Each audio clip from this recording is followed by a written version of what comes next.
Boa tarde para você que acompanha Notícias Agrícolas. Nós estamos de volta. A nossa parada agora vai ser em Franca para a gente verificar como é que tá as condições das lavouras lá na Alta Mogiana, falando em produção de café. A gente sabe que tem aí uma preocupação muito grande no setor com essa falta de chuva, temperatura elevada. Para a gente entender o que está acontecendo lá na região, a gente conversa hoje com o Ricardo Lima de Andrade. Ele fala com a gente em nome da Cocapec. Seja bem-vindo, Ricardo. Boa tarde, Virgínia, e todos do Notícias Agrícolas. Ricardo, a gente tem acompanhado aqui no Notícias Agrícolas que o setor está muito apreensivo com as condições do tempo para as áreas de produção de café. A gente está terminando agora uma colheita volumosa, seria um período que a planta precisaria de água para se recompor, mas isso não está acontecendo. Queria que você contasse um pouquinho para a gente qual que é a situação aí de Franca. O cenário realmente é preocupante, não está chovendo, como que vocês têm avaliado? Virgínia, em primeiro lugar, gostaria de fazer um breve resumo do como foi o desenvolvimento da safra aqui, né? Safra essa que praticamente podemos considerar como com as atividades a campo totalmente finalizadas, né? Café de árvore e varreção, mas foi uma safra que desenvolveu muito bem, o clima contribuiu bem, vamos pensar assim, na primavera e no verão passados e por que não, né, na entrada do outono. Tudo isso, né, combinado com os bons tratos culturais e o trabalho dos nossos produtores e cooperados, aliado a um clima bastante seco, né, no final do outono e todo o inverno, isso deu um conjunto muito interessante, né, para os processos de desenvolvimento da safra, tanto quantitativamente quanto qualitativamente. Então, podemos agora considerar que ainda continuamos a receber cafés em nossos armazéns, mesmo porque as atividades a campo terminaram o processo de colheita, mas tem muito café ainda sendo preparado dentro das tulhas, sendo beneficiado e, logicamente, gradativamente sendo entregue nos armazéns da cooperativa que estão distribuídos tanto no estado de Minas Gerais quanto no estado de São Paulo. Bom, mas como a atividade agrícola ela não para, é natural com que os nossos cooperados comecem, já ao finalizar uma safra, também coincidam algumas atividades, né, já pensando no ciclo posterior, podas das lavouras, né, e culminamos com esse momento, né, que a planta de café nas condições brasileiras coincide aí com um momento de floração do cafeeiro. E, logicamente, o processo de floração de uma planta, não diferentemente do cafeeiro, sempre é apreensivo, porque ele também está intimamente influenciado ou sofre influências aí das condições climáticas. E, Ricardo, como é que tem sido? Eu sei que em outras regiões produtoras a gente, inclusive, já teve algumas floradas que abriram. A gente sabe que o café ele tem mais de uma florada que acontece. Em Franca, a gente já teve essa abertura. Quanto tempo que não chove? Qual é o estado que essas lavouras estão hoje? Virgínia, nós acompanhamos, logicamente, todos os indicadores aí meteorológicos, precipitação e temperatura. Vou voltar um pouco ao passado, porque esse período extenso de sem chuvas, vamos dizer assim, né? Mais de 100 dias praticamente sem chuvas. Nós tivemos um pouco de chuva semana passada, mas algo em torno de 5 a 8 milímetros, né? Mas se a gente olhar a extensão desse período, aquilo que foi favorável para o período de colheita que nós já falamos anteriormente, eu vou destacar os meses de março, abril e maio, que para as nossas regiões não deixaram de ocorrer chuvas, mas elas foram abaixo, né, do que é padrão para a nossa região. Então, queria fazer um destaque porque praticamente nós entramos o outono e, por que não, o inverno, com menos quantidade de chuva nesses meses que eu destaquei anteriormente. E como nós tivemos o período todo de inverno praticamente sem chuvas, né, o que beneficiou o processo de colheita, mas quando a gente olha a planta em si, a planta vai consumindo, o sistema vai consumindo água, né, que isso chama evapotranspiração, e quando as temperaturas começam a se elevar, que é o início da primavera, né? E no inverno isso não há tanto problema, porque os dias são menores, as temperaturas são menores, então há menos demanda de água.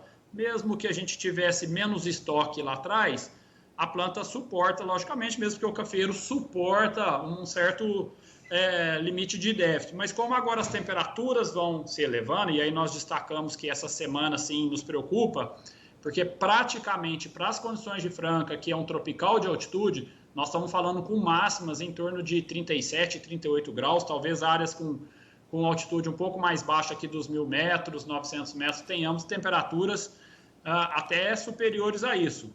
Por um período, vamos falar assim, relativamente longo, né? De uma planta já com um déficit, isso causa bastante preocupação, sim, com o momento de florada. Tivemos algumas floradas com a chuva, um pouco de chuva que teve em finalzinho de agosto, porém, principalmente aberta, sem grandes problemas essas floradas. A questão é que a maior florada está por vir, a depender de um volume de chuvas maiores. Ricardo, voltando um pouquinho nos dados que você tem aí dos outros anos, em um período normal, a gente estaria passando por essa estiagem? Na verdade, eu gostaria de saber quanto que já deveria ter chovido na região. Virgínia, esse período agora, e temos que destacar aqui para a condição de Brasil, né? E o período de inverno e primavera, nós temos que entender que esse é um período normalmente bastante, vamos falar assim, característico sobre as entradas das massas aqui, mesmo porque as temperaturas vão aumentando, o padrão climático vai se modificando, né? Eu queria destacar aqui que esse ano também nós estamos sobre efeito de laninha, a despeito de ser uma laninha de baixa intensidade, mas todos os meteorologistas e institutos têm mostrado que isso tem exercido no início da primavera agora um certo, vamos falar assim, enfraquecimento dessas massas que existem, né? Se a gente olhar os institutos, as massas estão no sul do país ou da Argentina, né? E uma parte também sobre a Amazônia, mas o que está faltando é elas terem forças suficientes, porque há um bloqueio aqui, né? Bloqueio esse que eu diria que é comum esse bloqueio, né? Na região central do Brasil, pegando o Nordeste, estado de São Paulo. Isso historicamente, eu diria que é comum, né? Então as chuvas podem adiantar um pouquinho, atrasar um pouquinho dentro do mês de setembro ou em outubro. Nós já tivemos anos anteriores com esse comportamento, mas talvez muito mais intensivado pelo longo período sem chuvas e com a pouca umidade que nós tivemos no final do verão e entrada do outono dessa última safra, né? Ou seja, nós chegamos agora, né, a estação do Procafé, que acompanha várias regiões onde ela tem as suas estações ou as suas fazendas experimentais, Franca também a possui, né? E no final de agosto, os acumulados de déficit já estavam em torno de 154 milímetros, né? É uma quantidade até certo ponto que o cafeeiro pode suportar, né? Mas que se continuar, e aí setembro praticamente choveu 5 milímetros, fora do normal aqui para a nossa região, que normalmente tem chuvas aí de 20, 30, 40 milímetros, né? Que garante uma primeira florada do cafeeiro e depois outubro acaba tendo outra florada. A questão é que setembro praticamente não choveu, vindo de um déficit bastante alto, e vamos entrar em outubro, né, com os primeiros indicativos para lá pelo dia 7, dia 8, dia 10, né? Mas isso nós estamos falando de indicativo e por isso que deixa os nossos cooperados e cafeicultores bastante apreensivos nesse momento de transição de inverno para o verão, né? A primavera que faz a transição das primeiras massas de ar que entram sobre o sul do Brasil e atingem o sudeste. Ricardo, falando agora para a próxima produção do próximo ano, a lavoura na condição que está hoje, ela suporta esperar até entre dia 8 e dia 10, que é quando a gente pode ser que a gente tenha alguma chuva acontecendo? Virgínia, o efeito da seca na planta do cafeeiro, agronomicamente, sempre traz mais desafios para que a gente possa fazer dimensionamentos das perdas, né? Eu estou falando isso relativizando com uma geada, que normalmente os efeitos, ou uma chuva de pedra, claro que são sinistros indesejáveis aos cafeicultores, mas nós que estamos na atividade sabemos que isso possa acontecer. São dimensionamentos diferentes. A seca, ela atua de forma bastante heterogênea, porque não é somente as condições, né, de chuvas acumuladas, de temperatura. Você também tem uma interação com solos, tipos de solo, a capacidade dos solos armazenarem água e também o manejo que o produtor exerce sobre aquela área. Todo esse conjunto, ele traduz em diversas resiliências, que é a capacidade da planta ou daquela lavoura sofrer mais ou sofrer menos com o processo de estiagem. Portanto, é uma fase bastante difícil para que a gente possa dimensionar. Claro que o dimensionamento existe sim, sempre após um sinistro, né? Vamos dizer que a seca é um sinistro também, mas de difícil percepção agora, não de percepção, de dimensionamento, né? Com o retorno das chuvas, aí sim você pode ver o evento de florada, pegamento de florada, e eu acredito que os produtores e os agrônomos e técnicos regionais têm e terão sempre essa capacidade de dimensionamento. Agora, idade da lavoura é uma outra coisa que influencia, né? A gente tem que entender que lavouras bem implantadas ou lavouras mais adultas têm uma capacidade de suporte maior do que plantas mais jovens, né? Que tem um sistema radicular menos profundo, naturalmente, porque são jovens, né? E tem uma arquitetura mais aberta e, logicamente, menos a capacidade dela se protegerem. Mas a planta também, precisamos dizer que tem a sua capacidade de resiliência ou de defesa, a planta tem mecanismos de defesa e que em alguns momentos a murcha não significa perda, né? Porque é uma proteção, mas a cada dia que isso vai se estendendo, sim, você vai evoluindo para murchamentos mais intensos. Agora mesmo o murchamento não retorna, você vai para seca parcial de folhagem e por que não atingir ali o botão floral, que é onde vão existir, já existem, né, os primórdios florais e logicamente a futura flor aí aberta. Ricardo, eu te fiz essa pergunta porque a gente sabe que tradicionalmente o próximo ano para o café ele é de ciclo baixo. Então o que eu queria saber é o seguinte, a Cocapec, ela já tem uma preocupação maior por conta dessa estiagem para a próxima produção? A gente já inicia essa nova safra com algum potencial de baixa? Como que você tem avaliado isso? Tá, Virgínia, num primeiro momento, no macro, a cooperativa acompanha o desenvolvimento de safra regional há 20 anos, tá? Primeiro com imagens de satélite, onde nós podemos mapear todo o parque cafeeiro por município. Na sequência, há 20 anos, a cooperativa faz um importante trabalho regional, inclusive dados esses compartilhados com a Conab, que é quem fala de previsão oficial de safra no Brasil. Nós somos um ponto de referência aqui, porque reunimos uma série de informações importantes aí dentro do processo de previsão. O que eu quero te dizer é que uma coisa é o histórico, né? Então, a região da Alta Mogiana, para o ano que vem, é um ciclo de bienalidade de baixa. Nós viemos de um ciclo de bienalidade de alta. Na Mogiana, isso é bastante intenso.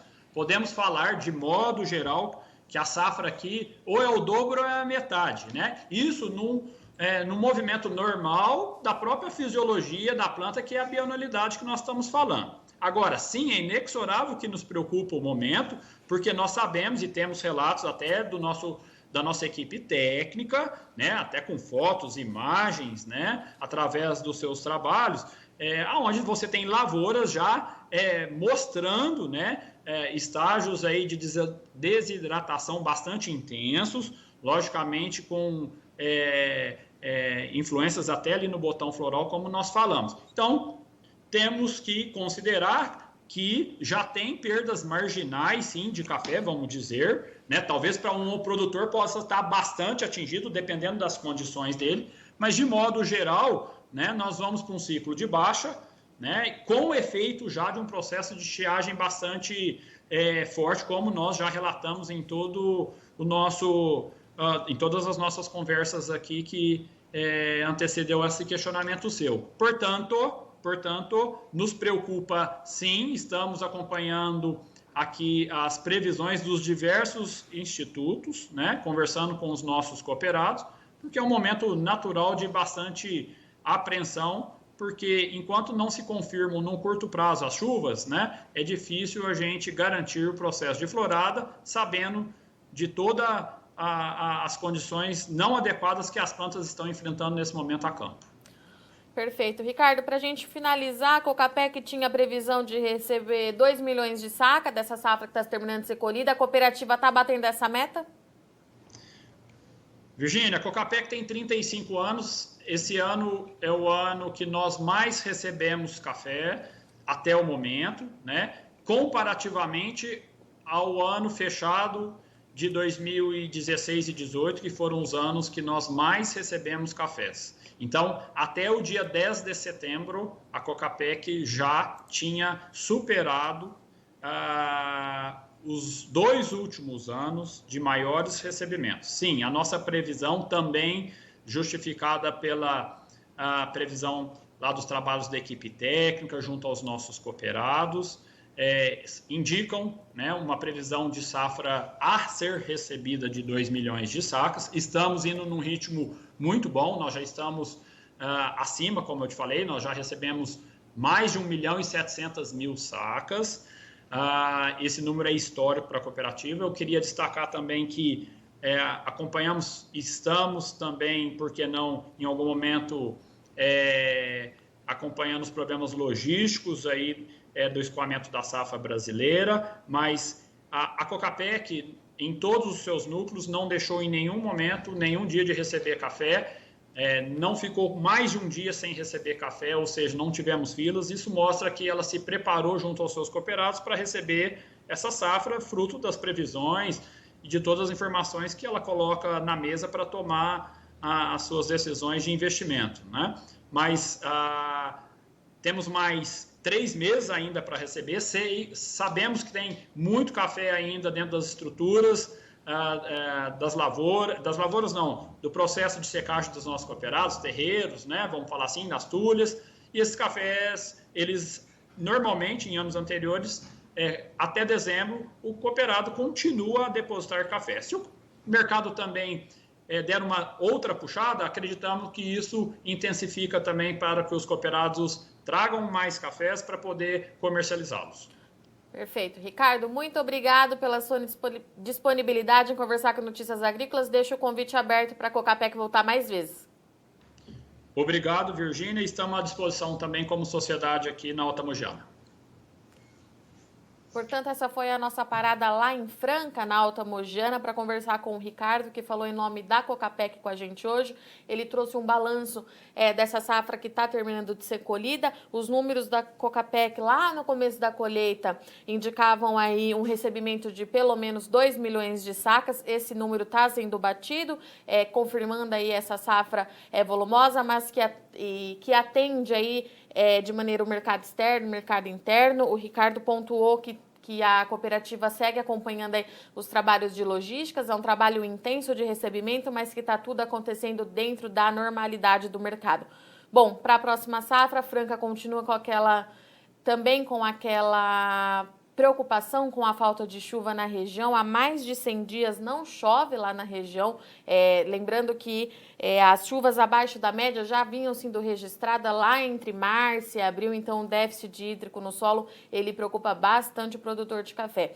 No mais, as previsões mais recentes indicam aí o retorno da chuva aqui para o sudeste entre 7 e 10 de outubro, e essa chuva que o produtor lá da Alta Mogiana está esperando para ver como é que vai se desenvolver a próxima safra, que vale lembrar mais uma vez, tradicionalmente tende a ser de ciclo baixo aqui no Brasil. Bom, eu vou ficando por aqui. Na sequência, Alexander Otter faz o fechamento da soja.